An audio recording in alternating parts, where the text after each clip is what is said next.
for Women presents Center Excel. The razor leaves legs smoother. Oh, Center Excel's responsive blades adjust the shape closer, so legs feel smoother. Center Excel smoother.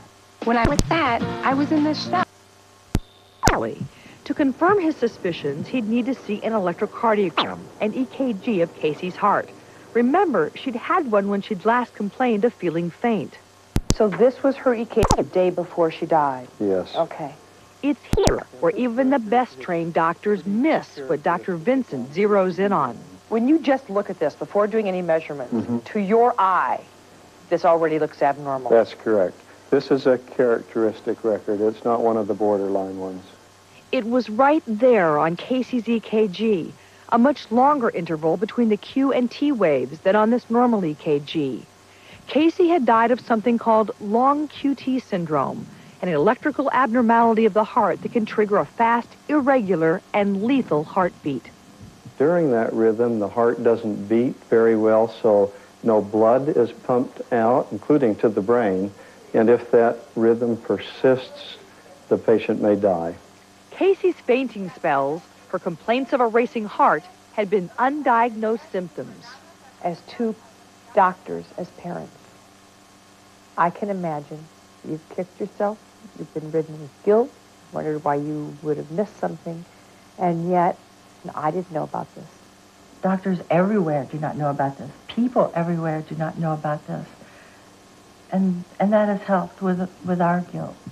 Dr. Vincent believes long QT syndrome may be to blame for more than half the sudden unexplained deaths in teenagers and young adults, killing as many as 4,000 young people a year.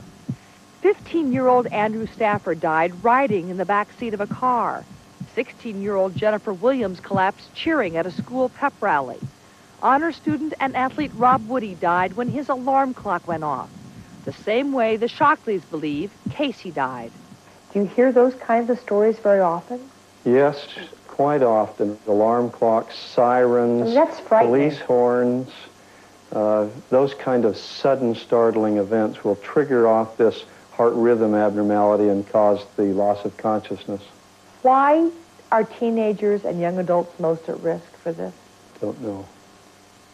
Doctors also don't know why an ordinary event, like the sound of an alarm clock, is deadly on one day but not another. But they do know that long QT syndrome is inherited. As many as 6 genes may be to blame. And so now the Shockleys wondered who had passed the lethal gene to Casey, and could tragedy strike twice? You have another daughter. What started going through your mind? I was terrified. I thought Lindsay would die. We took the alarm clock out of her room. We took the phone out of her room. I think I watched her sleep every night. The Shockleys flew to Salt Lake City, where they would all be tested by Dr. Vincent.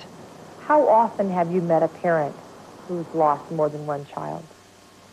Not infrequently. We've had several that have lost 2, 3, and even 4 children to this condition before it was recognized. Okay, get him. It took Karen Doust 33 years before she was finally diagnosed. Like Casey, she'd fainted once as a child and again in college, never suspecting anything. Then last year, on a beach vacation with her 2 children, Karen went into cardiac arrest and collapsed in the sand.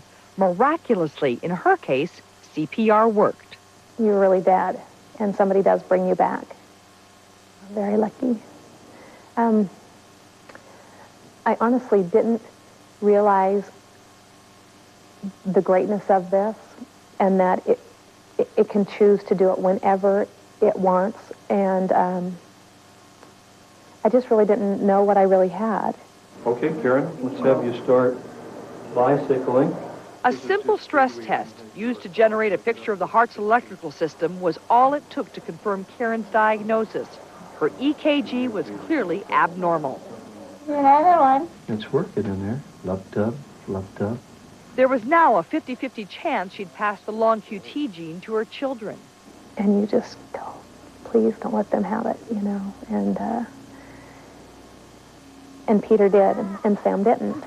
But once diagnosed, long QT syndrome is treatable, usually with beta blockers. I know. Here, take it.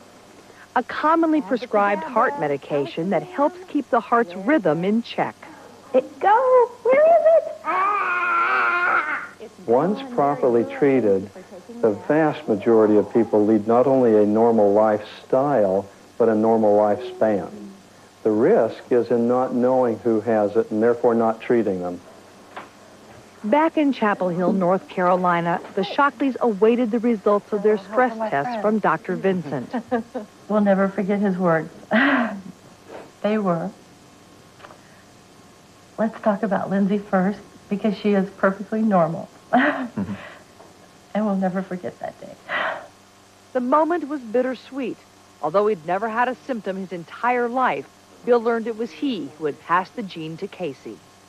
Certainly I feel, guilty, but I don't know that I could feel any worse than I do about losing her. Is there ever a day that goes by that you don't think of her? Not a second. I really think none of us will rest until parents, teachers, nurses, coaches, until everyone knows about this. Now, we're not suggesting that everyone run out to get an electrocardiogram, but Dr. Vincent does suggest that taking a good look at your family history may tell you whether or not you should. If you or your children have had any multiple episodes of fainting, or if there's a family history of sudden, unexplained death, then an EKG might be worthwhile. And, by the way, after this story was first aired, 41 families told us they were tested and diagnosed with long QT syndrome. You can get more information about this condition on our website, abcnews.com. We'll be right back. Should Hooters have to give her job to a man?